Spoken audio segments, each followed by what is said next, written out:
기분 좋은 아침 시작하셨습니까? 건강을 지키는 약속 TV 닥터입니다. 태풍이 지나고 나니 정말 아침 저녁으로는 많이 선선해졌는데요. 이제야말로 정말 가을의 문턱에 성큼 다가와 있구나라는 생각이 듭니다. 이런 환절기일 때 우리의 건강이 참 무너지기가 쉽죠. 그래서 이 면역력을 잘 잡기 위해서라도 좀 잘 챙겨 드셔야 되는데, 그런데 잘 먹고 싶어도 이가 아파서 또 이가 없어서 잘 못 드시겠다는 어르신들 굉장히 많이 계시더라고요. 이럴 때는 치과 치료가 필요한데 사실 치과 치료, 이 진료비 때문에 굉장히 부담이 많으시죠. 이런 분들을 위한 반가운 소식이 있습니다. 그동안 75세 이상 어르신들께 적용됐던 임플란트와 틀니 건강보험 적용이 그 대상이 더 확장이 됐습니다. 그래서 만 70세 이상부터 건강보험의 적용을 받을 수 있게 됐는데요. 바로 지난달부터입니다. 그래서 이 진료 시기를 두고 고민하셨던 분들 지금부터 좀 하시면 될 것 같은데요. 그래서 오늘은 나에게 맞는 임플란트와 틀니 치료법에 대해 알아보도록 하겠습니다. 동의의료원 치과 원인재 과장님 자리하셨습니다. 어서 오십시오. 안녕하십니까. 네, 요새 정말 날씨가 많이 쌀쌀해졌는데요. 이렇게 날씨가 좀 선선해지면 많은 분들이 감기 때문에 걱정도 하시지만 이 구강 건강에도 문제가 생길 수 있다고 들었어요. 환절기에는 계절이 네. 바뀌면서 우리 몸에 변화가 생깁니다. 따라서 건강하시는 분들도 면역력이 떨어지시게 되는데요. 면역력이 제일 먼저 떨어지시면 잇몸에 피가 나던가 잇몸이 시리다던가 아니면 잇몸이 붓는 현상이 생기시게 됩니다. 이럴 때 치료 시기를 놓치시게 되시면 잘 씹지 못하시게 되셔서 건강이 나빠지시게 될 수도 있습니다. 그래요. 이렇게 건장한 성인도 계절의 날씨의 영향을 이렇게 받게 되는데 어르신들은 어떨지 참 걱정이 되는데요. 어르신들은 일단 기본적으로 이제 나이가 들면서 이도 좀 많이 약해지시고 기본적으로 이제 구강 건강이 좀 약해지신 분들이 많이 계시잖아요. 가끔 보면 어르신들께서 치아가 많이 없으신데도요. 네. 그리고 치아가 아예 없으신데도 그냥 방치하시는 경우가 있습니다. 이를 그대로 두시면 씹지 못하셔서 균형 잡힌 식사를 하실 수가 없으세요. 간혹 음식을 제대로 씹지 않고 넘기시면 소화 기능에 장애가 오시기도 하시고요. 아, 그렇군요. 그래서 좀 빨리 치료가 필요할 것 같은데 그간 비용 때문에 못 하셨던 분들이 굉장히 많았잖아요. 근데 앞서 저희가 전해드린 것처럼 이 건강보험 적용 대상자가 훨씬 더 늘어났습니다. 조금 더 자세히 설명을 해주시죠. 임플란트 건강보험은 2015년 7월부터 만 70세 이상 어르신부터 가능하게 되었습니다. 네. 보험 적용 치아 개수는 평생 2개입니다. 본인 부담 비율이 50% 적용되기 때문에 한 개당 약 60에서 70만 원 정도의 임플란트를 식립하실 수 있습니다. 어르신 틀니 보험 적용은 완전 틀니와 부분 틀니 모두 2015년 7월부터 만 70세 이상 어르신들에게 7년에 한 번 정도 보험 적용이 되십니다. 본인 부담금이 50%고 틀니 한 개당 약 50에서 60만 원에 장착을 하실 수 있습니다. 둘 다 2016년 7월에는 만 65세 이상으로 보험 적용이 확대된다고 합니다. 그럼 이제부터 임플란트에 대해서 좀 알아보도록 하겠습니다. 임플란트는 이 잇몸에 나사를 박아서 이제 이를 고정시키는 거잖아요. 네. 근데 잇몸이 약한 분들은 어떻게 해야 되나요? 잇몸이 약하다는 것은 두 가지 관점에서 볼 수 있습니다. 첫 번째로 잇몸을 유지하고 있는 잇몸뼈의 높이와 폭이 부족한 경우, 두 번째로는 잇몸에 점막이 있는데요. 딱딱한 점막이 부족한 경우입니다. 잇몸뼈가 부족한 경우에는 임플란트를 식립하실 때 부가적인 수술이 필요하던가 아니면 임플란트 식립이 불가능합니다. 점막이 없는 경우에는 임플란트 유지가 힘들다고 할 수 있습니다. 방사선 촬영과 CT 촬영으로 잇몸뼈의 상황을 정확하게 진단하고 시술에 임하셔야 합니다. 그렇군요. 이렇게 잇몸의 상태가 굉장히 중요하다는 거를 지금 화면을 통해서 저희가 또 확인을 해봤는데요. 근데 이런 얘기를 들은 적이 있어요. 그 고혈압이나 당뇨가 있으신 분들은 임플란트가 좀 힘들다는 얘기를 들은 적이 있거든요. 실제로 그렇습니까? 조절되지 않은 고혈압이나 당뇨 등 전신질환이 있는 경우에는 임플란트 식립이 불가능하실 수도 있고요. 네. 임플란트를 하시더라도 유지가 힘들어서 임플란트가 빠지실 수도 있습니다. 고혈압 환자분들은 수축기 혈압 180 이상, 이완기 혈압 110 이상일 때는 혈압 관리를 먼저 하셔야 합니다. 네. 또한 심근경색이 발병하신 분들 3개월 이내에 치과 치료는 하지 않으시는 게 좋습니다. 와파린이나 아스피린, 오메가3 같은 피가 멈추지 않는 약들을 드시고 계시다면 섭취를 중단하셔야 합니다. 마지막으로 골다공증 약인 비스포스포네이트라는 약이 있는데요. 이 약의 부작용으로 임플란트나 발치 치료를 하고 나서 턱뼈가 괴사할 수 있습니다. 그래서 임플란트가 망가지고 턱뼈가 다 없어지는 상황이 벌어질 수도 있습니다. 네, 그러니까 임플란트가 금기시되는 환자의 유형에 대해서 지금 저희가 알아봤는데요. 본인의 건강 상태에서 본인이 알고 있다면은 상관이 없겠지만 잘 모르는 분들도 계시잖아요. 그러면은 이 임플란트를 진행하기 전에 어떤 특별한 검사를 좀 따로 받게 되나요? 검사 중에 제일 중요한 거는 환자분의 전신 상태를 검사를 하는 것입니다. 혈압이 있으신지, 당뇨가 있으신지, 아까 말씀드린 골다공증 약을 드시는지 그런 걸 확인을 하셔야 되고요. 네. 두 번째로는 구강 내에서 잇몸이 많은지, 잇몸뼈가 많은지를 대략적으로 확인을 하셔야 합니다. 세 번째로는 방사선 사진을 찍어서 네. 식립 부위의 뼈와 주위 치아의 모습을 검사해야 합니다. 더 정확한 진단을 위해서 CT를 촬영하게 됩니다. 턱관절 질환의 확인을 위해서 턱관절 질환 방사선 사진도 촬영하시는 게 좋습니다. 마지막으로 석고 모델을 이용해서 입 밖에서 전체적으로 검사하고 수술 계획을 짜야 합니다. 그렇군요. 그래요. 이런 검사를 이제 거쳐서 이제 임플란트가 진행이 가능한 상황이라면 이 시술이 또 어떻게 진행이 되고 또 얼마나 걸리는지 많은 분들이 궁금해하실 것 같아요. 임플란트 치료 기간은요, 아래턱의 경우는 뼈가 단단하기 때문에 네. 임플란트의 뿌리 부분을 심고요. 네. 6주에서 8주 뒤에 임플란트 머리 부분인 심는 부위에 인공치아를 만들게 되십니다. 위턱의 경우는 뼈가 스펀지처럼 약한 다공성이기 때문에 임플란트 본체와 뼈가 붙는 시간이 12주에서 16주 정도 필요합니다. 그러나 임플란트 식립 부위에 뼈가 부족하다면 뼈 증강 수술을 부가적으로 하셔야 되는데요. 뼈 증강 수술을 하시게 되면 약 4주에서 8주 정도는 더 기다리셔야 합니다. 그러니까 그럼 평균적으로 걸리는 시간은 어느 정도로 잡으시면 되나요? 아래턱과 위턱이 완전히 다르기 때문에요. 네. 아래턱 같은 경우에는? 아래턱 같은 경우에는 건강하시다면 8주 정도면 2달 정도요? 네. 네. 임플란트로 음식을 씹으실 수 있으실 것 같습니다. 네. 위턱은 그럼 어떤가요? 위턱은 좀 더 기다리셔갖고요. 네. 넉 달 정도 기다리셔서 하시는 게 더 안전하다고 볼 수 있습니다. 그렇군요. 앞서 뼈 증강술에 대해서 말씀을 해주셨는데 그게 정말 말 그대로 잇몸뼈의 개수를 이제 늘리는 건가요? 잇몸뼈의 폭과 길이를 늘리는 겁니다. 이제 사진을 보시면은 뼈가 없는 사진에서 보시면 이렇게 하얗게 돼 있는 부분이 뼈인데요. 원래 있는 뼈인 거죠? 여기 까맣게 보이시는 부분이 뼈가 없는 부위입니다. 이 부위에 두 번째 사진처럼 임플란트를 식립하고요. 인공뼈를 여기다가 차곡차곡 진흙처럼 이렇게 저희가 쌓았습니다. 그리고 나서 여기 티타늄으로 이렇게 막을 만든 다음에요. 잇몸을 닫아놓고요. 6개월을 기다렸습니다. 6개월을 기다리고 나서 이제 보철물이 여기 들어간 상태인데요. 6개월 동안 저희가 쌓아 올린 뼈가 거의 다 뼈가 된 상태를 보실 수 있습니다.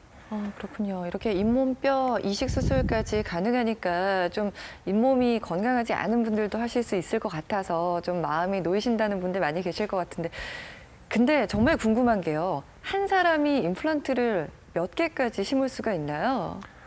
우선 논문에서 보면 치아 하나가 빠질 때마다 임플란트를 하나를 심으라고 합니다. 그래서 위아래 치아가 다 없으실 때는 저희 자기 치아 전체 개수가 28개예요. 그래서 28개를 심는 게 가장 이상적이지만 아래쪽에는 6개의 임플란트를 엮어갖고 이제 만드시면 될 것 같고요. 위턱에는 8개의 최소한 8개의 임플란트를 해주시면 될 것 같습니다. 생각보다 많이 심을 수가 있는 거군요. 네, 맞습니다. 근데 앞서 말씀해주신 대로 아래턱이랑 이제 위턱의 이제 평균 개수를 이제 생각을 해봤을 때 그 임플란트 하나 심는 시기가 보통 한 3, 4개월 정도 걸린다고 지금 말씀을 해주셨는데, 근데 그걸 한 개씩 심으면 시간이 굉장히 오래 걸리잖아요. 한꺼번에 좀 여러 개를 같이 심을 수 있나요? 환자분의 건강 상태와 환자분의 뼈 상태를 고려했을 때 한꺼번에 심으실 수 있습니다. 그러나 마취를 좀 많이 하셔야 되고요. 그다음에 잇몸 절개를 많이 하셔야 되기 때문에 피도 많이 나고 수루에 얼굴도 많이 붓게 되고 고통이 심각하다고 생각합니다. 그래서 저는 환자분들에게 임플란트를 심으실 때는 부분 나눠서 심으라고 권해드리고 있습니다. 아, 그렇군요.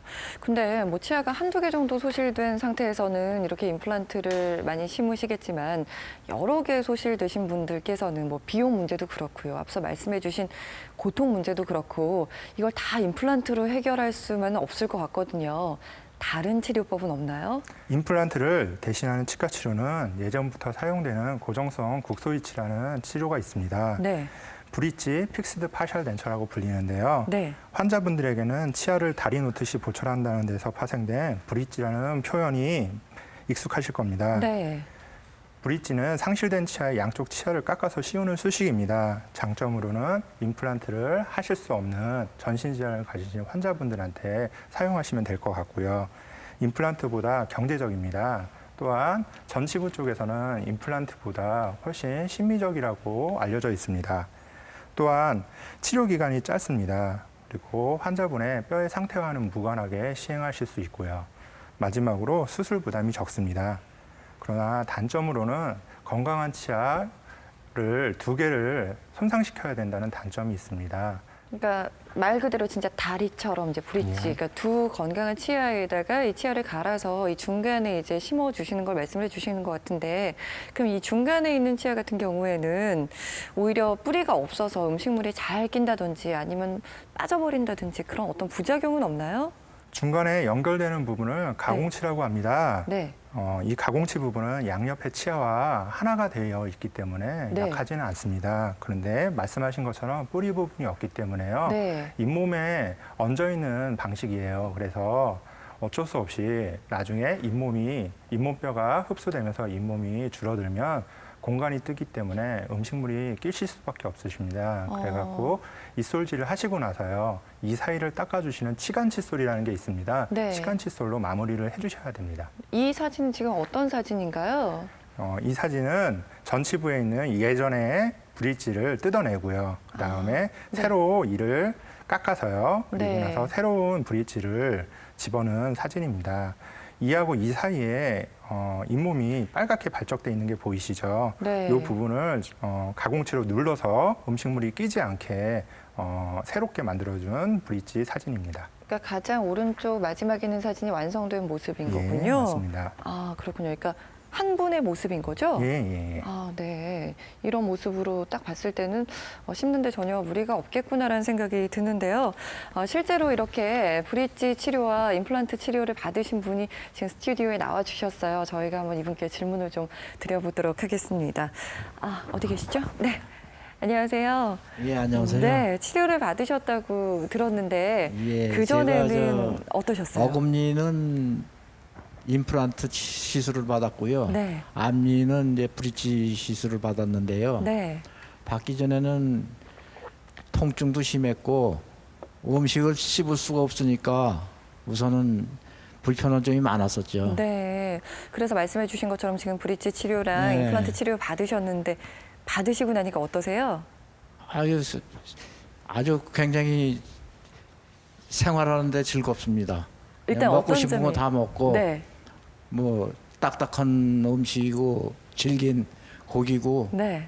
잘 뜯고 있으니까 아주 생활이 즐겁죠. 그렇죠. 사실 우리가 먹는 즐거움이 굉장히 큰데 그 즐거움을 찾으셨다니까 저희가 예, 더 예. 기분이 좋습니다. 예, 이 그다음에 통증도 없어졌고 네.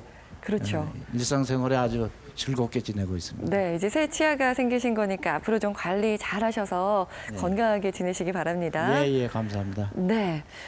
이렇게 해서 브릿지 치료와 임플란트 치료를 받으신 분을 실제로 만나보셨는데 정말 새 세상을 찾으신 것처럼 말씀을 해주셨어요. 고기도 씹을 수 있고 딱딱한 것도 드실 수 있다고 말씀을 해주셨는데 이렇게 치료를 받으신 분 같은 경우에는 이 임플란트나 브릿지를 어느 정도 사용할 수 있는 건가요? 2007년 논문에 따르면은 네. 임플란트 10년 동안 성공률을 약 90%라고 하였습니다.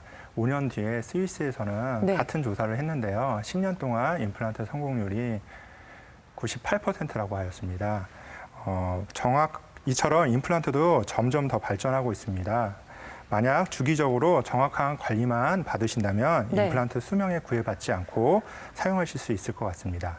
지금 나오신 아버님 같은 경우에는 고기도 뜯으실 수 있고 또 딱딱한 음식도 씹으실 수 있다고 말씀을 해주셨는데 임플란트 치료를 받고 나서 이렇게 질긴 음식이나 좀 딱딱한 음식을 드셔도 괜찮은 건가요?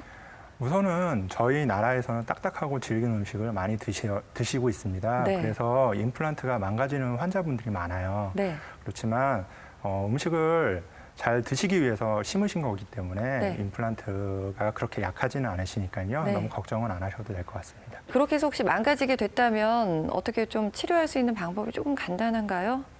우선은 거의 다 임플란트 머리 부분에 보철 부분이 깨져나가는 상황이 많습니다. 이제 임플란트 뿌리 부분만 건강하다면 임플란트 보철 부분은 이제 새로 만들어서 새로 쉽게 되시면 될 것 같습니다. 네, 지금까지는 임플란트 치료법에 대해 알아봤는데 지금부터는 이제 틀니 치료법에 대해 알아보도록 하겠습니다. 근데 제 주위에 있는 어르신들 같은 경우에는 임플란트 하신 분보다 틀니 하신 분이 더 많이 계시더라고요. 이게 특별한 이유가 있는 건가요? 사회 및 경제 발전에 따라서 네. 환자분들이 치아를 잃는 상황이 많이 감소하고 있습니다. 또한 환자분들 중에 이가 하나도 없으신 무치아 환자분들의 비율이 감소하고 있습니다. 그러나 노인 인구의 증가가 엄청나기 때문에요. 무치아 환자분들의 절대 수가 증가하고 있습니다. 임플란트 술식의 발전으로 인해서 보다 안정된 수돗물을 제작하실 수는 있지만 치아를 가지지 못한 무치아 환자분들 대다수가 전신적인 건강 문제도 있으시고요. 그다음에 경제적인 문제에 제한을 받으셔갖고요. 어쩔 수 없이 비교적 간단하고 경제적인 틀니 치료를 많이 받고 계십니다. 그래요. 이렇게 여러 가지 상황 때문에 틀니를 착용해야 하는 분들이 계시는데 근데 그 틀니 착용하신 분들의 얘기를 들어보니까요.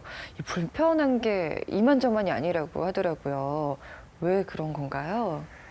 어르신들의 대부분은 마모나 파손, 잇몸병, 충치 등에 의해서 고통을 받고 계세요. 대부분 이를 해결하기 위해서 네.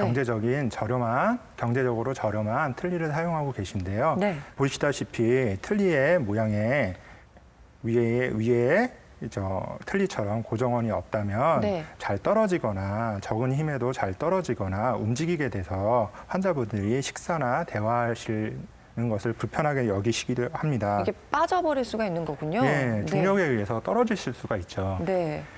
틀니는 또한 자연체에 비해서 씹는 힘이 3분의 1에서 4분의 1 정도밖에 안 되기 때문에요.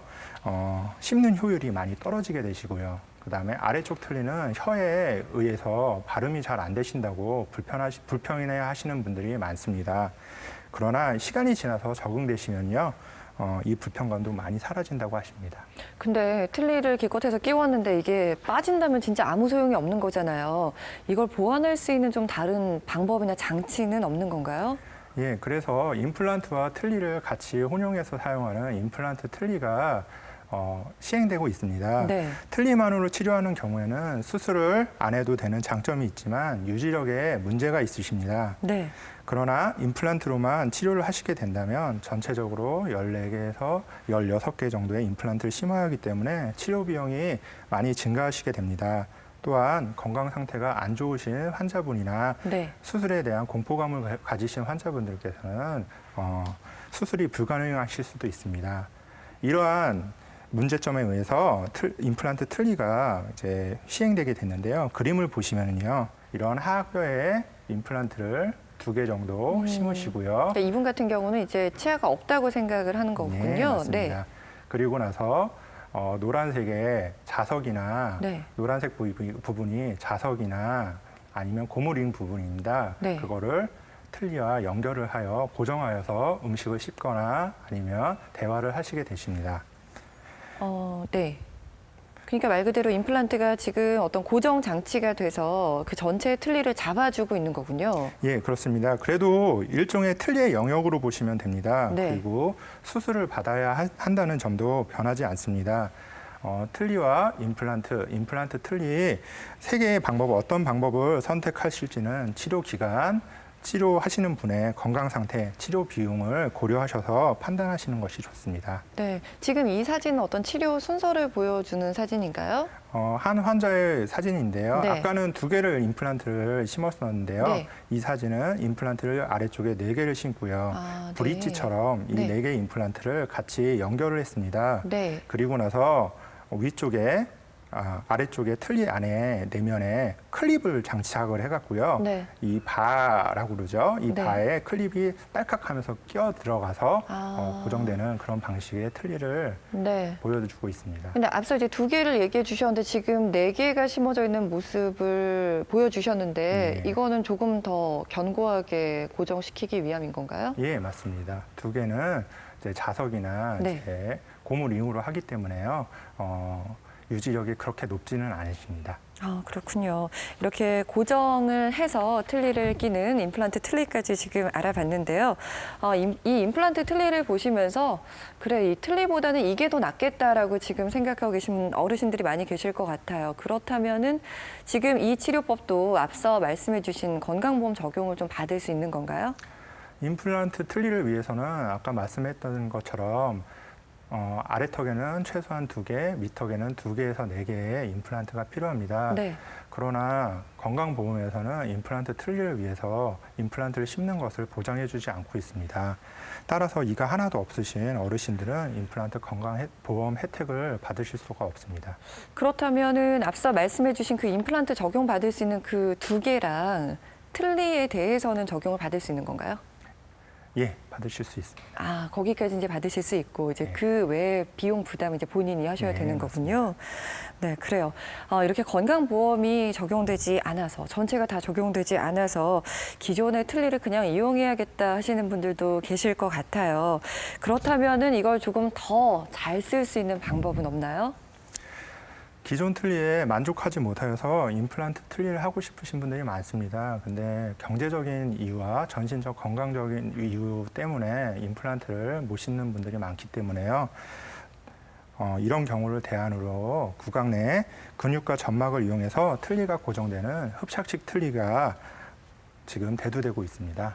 그렇군요. 어떤 방식으로 이게 고정이 되는 건가요? 예, 흡착식 틀니는 네. 틀니 전체가 틀니 주위를 움직이는 구강 점막과 근육으로 둘러싸여서 네. 침을 삼키거나 틀니끼리 닿을 때 틀니 내면에 음압이 생겨서 잇몸에 틀니가 달라붙어 고정되는 원리입니다. 동영상을 보시게 되면은 네네. 예, 완전 틀니를 지금 장착하신 상황인데요. 임플란트 네. 없이 지금 손가락으로 제가 눌렀을 때 네. 틀니가 움직이지 않고 있고요. 네. 혀를 내미셨을 때 아래쪽 틀니가 들떠오르지 않고 있습니다. 그리고 침을 삼켰을 때 지금 음압이 생겨서요.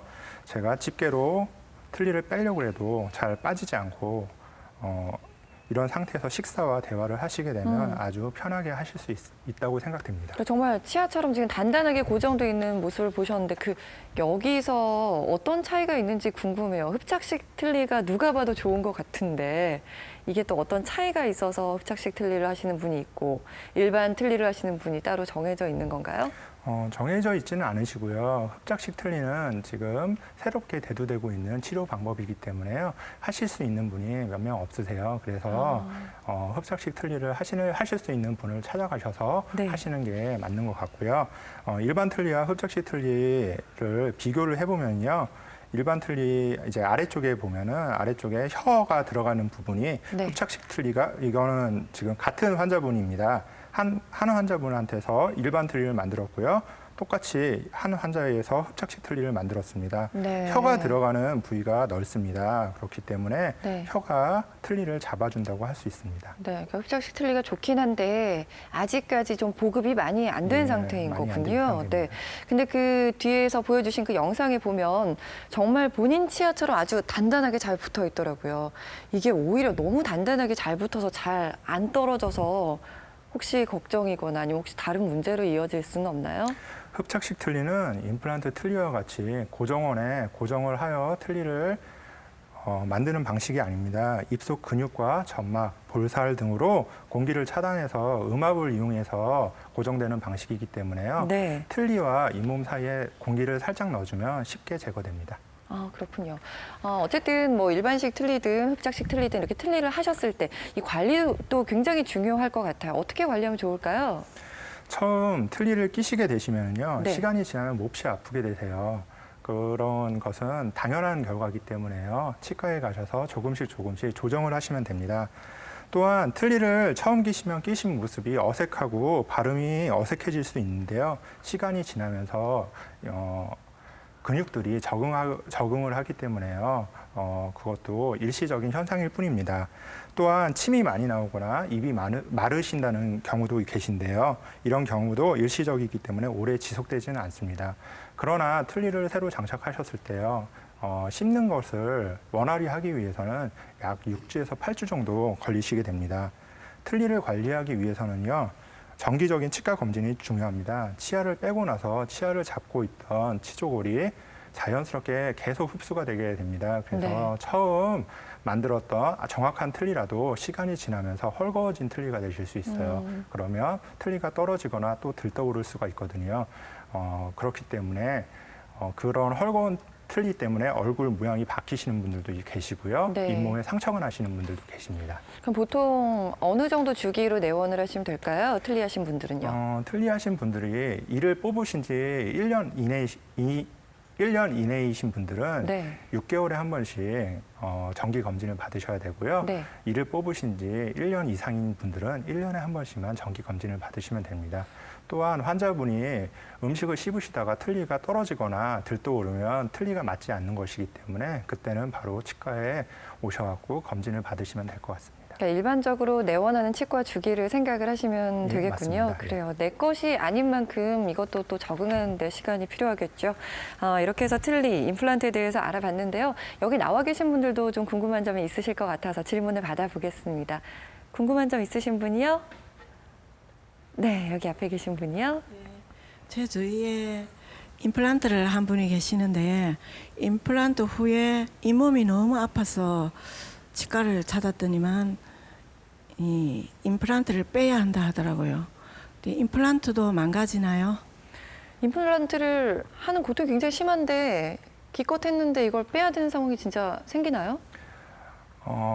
임플란트도 네. 자기 치아와 마찬가지로 네. 치조골에 둘러싸여 있습니다. 자기 치아도 관리가 잘 안 되신다면 치주염이 생기셔서요. 치조골이 녹아버려서 나중에 흔들리면서 이가 빠지는 풍치가 생기실 수도 있습니다. 그것과 마찬가지로 임플란트 주위에 염증이 생기시면 임플란트 주위에 치조골이 흡수가 되면서 임플란트도 흔들리면서 빠지게 되실 수 있습니다. 이러한 질환을 임플란트 주위염이라고 하는데요. 임플란트 주위염의 주 원인은 치주 질환을 일으키는 치태, 치석, 그다음에 임플란트 주위에 끼는 음식물 때문입니다. 그래서 이런 것을 관리를 잘 해주셔야 돼요. 문제는 임플란트 주위염은 아직 명확한 치료 방법이 나타나지 않았습니다. 그래서 아직 연구를 계속 하고 있는데요. 가장 좋은 것은 임플란트 주위염이 생기지 않도록 관리를 해주시는 겁니다. 그 관리를 위해서는 정기적으로 치과에 가셔갖고요. 잇몸 관리를 받으시는 거가 가장 좋습니다. 그래요. 지금 임플란트 관리에 대해서 물어주시면서 그 답으로 정말 내 치아처럼 관리를 해야 된다고 말씀을 해주셨잖아요. 네, 맞습니다. 근데 보통 이제 많은 사람들이 뭐 잇몸 관리도 잘 못하지만 이 충치 때문에 문제가 생기잖아요. 이 임플란트도 어떤 이가 상하거나 여러 가지 또 문제가 발생할 수 있나요? 임플란트는 충치는 생기지 않습니다. 어차피 티타늄으로 만들어진 거기 때문에 충치는 생기지 않고요. 잇몸 질환이 가장 중요합니다. 잇몸 질환이 생기시면 걷잡을 수 없게 잇몸 뼈가 녹아버리기 때문에요. 그렇게 되지 않게 관리를 잘 해주셔야 될 것 네, 같습니다. 그러니까 임플란트 치료로 끝나는 게 아니군요. 네, 맞습니다. 다음 분도 질문 받아보겠습니다. 네, 옆에 계신 분이요. 예, 틀니를 보관할 때 물에 담가 놓던데 이 방법이 맞는 겁니까? 그래요. 이게 진짜 궁금해요. 왜 광고에도 보면 이제 컵에다가 담가 놓으시더라고요. 이게 제대로 된 방법인가요? 틀니는 아크릴릭 레진으로 만들어진 보철물입니다. 그래서 침이 마르거나 아니면 물이 말라버리면 뒤틀려 버려요. 그래서 항상 물에다가 넣어주셔야 되고요. 물에다가 넣지 않으면 입에다가 넣으시면 입은 침이 있기 때문에 뒤틀리지 않게 됩니다. 또한 음식을 드신 후에는 항상 틀니를 닦아주셔야 되는데요. 치약으로 틀니를 닦게 되시면 치약 속에 마모제가 있잖아요. 네. 그래서 틀니에 이제 상처가 생겨요. 그러면 그 상처 속으로 음식물이 껴갖고 곰팡이도 피고요. 그다음에 아주 나쁜 세균들이 많이 살게 네. 되기 때문에 틀니를 닦으실 때는 비누나 아니면 이제 주방 세제 있지 않습니까? 네네. 주방 세제로 닦아주시는 게 가장 좋습니다. 그러니까 세제나 그런 걸로 좀 빡빡 문질러서 닦아도 되는 거예요? 부드러운 칫솔로 닦아주시면 괜찮습니다. 그냥 양치하듯이요. 네. 그러니까 치약 대신에 이제 세제를 사용하라고 말씀해 네. 주셨어요.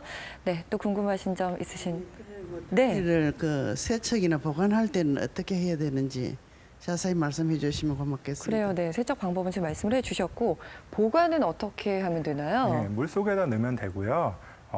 요즘에 틀니 세정제가 이제 시판되고 있습니다. 그 틀니 세정제로 소독을 해주시면 될 것 같습니다. 그런데 소독을 하시겠다고요. 틀니 세정제를 안 쓰시고 옛 어르신들은 이제 끓인 물에다가 집어넣으면 소독이 된다고 생각되시잖아요. 끓는 물에다가 집어넣으시면은 틀니가 아까도 말씀드린 것처럼 플라스틱이기 때문에 변형이 오게 됩니다. 그러면은 입속에 넣으셔도 틀니가 안 맞게 되세요. 그러니까 절대로 소독을 하실 때는 끓는 물에 넣지 않으시고 틀니 세정제를 사용해 주셔야 됩니다. 그러니까 끓는 물에 넣는 소독이나 아니면 건조는 틀니는 필요하지 네, 않는 네, 거군요. 맞습니다. 네, 네. 다음 분도 질문 받아보겠습니다.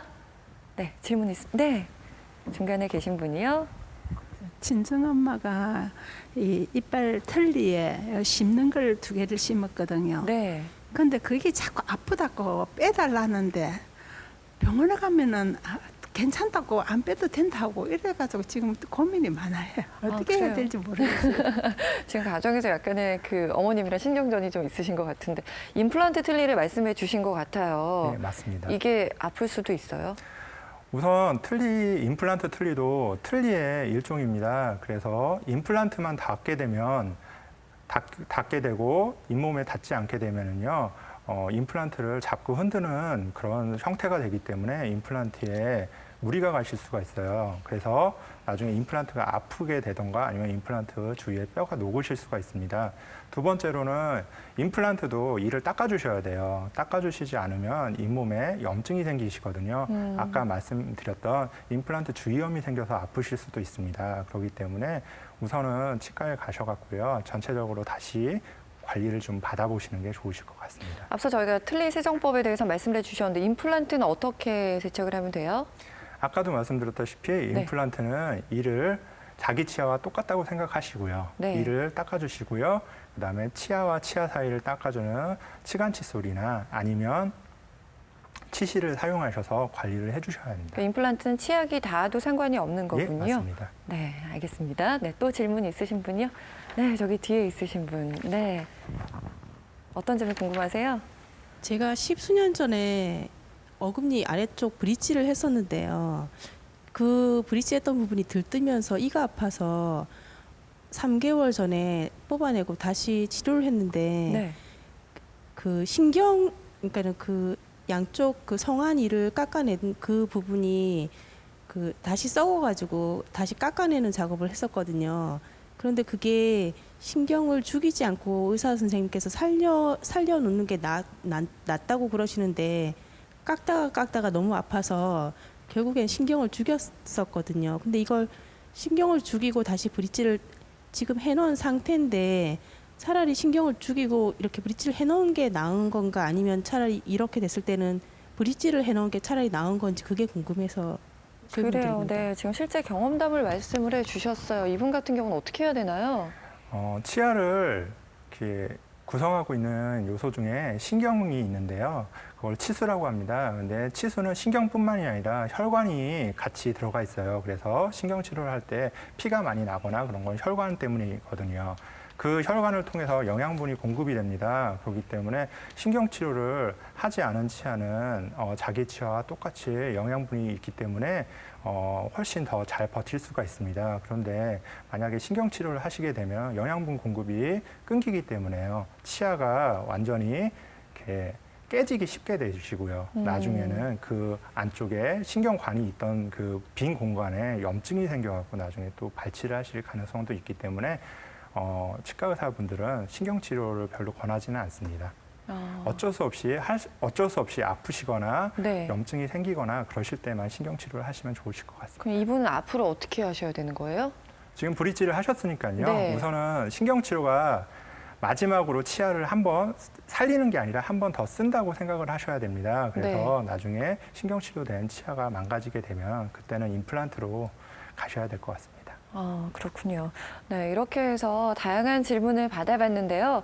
근데 궁금한 게 앞서 임플란트 세척법 그리고 틀니 세척법까지 저희가 알아봤단 말이에요. 근데 틀니 하신 분 같은 경우에는 이 틀니를 빼고 난 이후에 그 잇몸 관리, 그 구강 관리는 어떻게 해야 되나요? 틀니를 사용하시는 분들 절반 이상이 청결하게 관리를 못 하셔서요.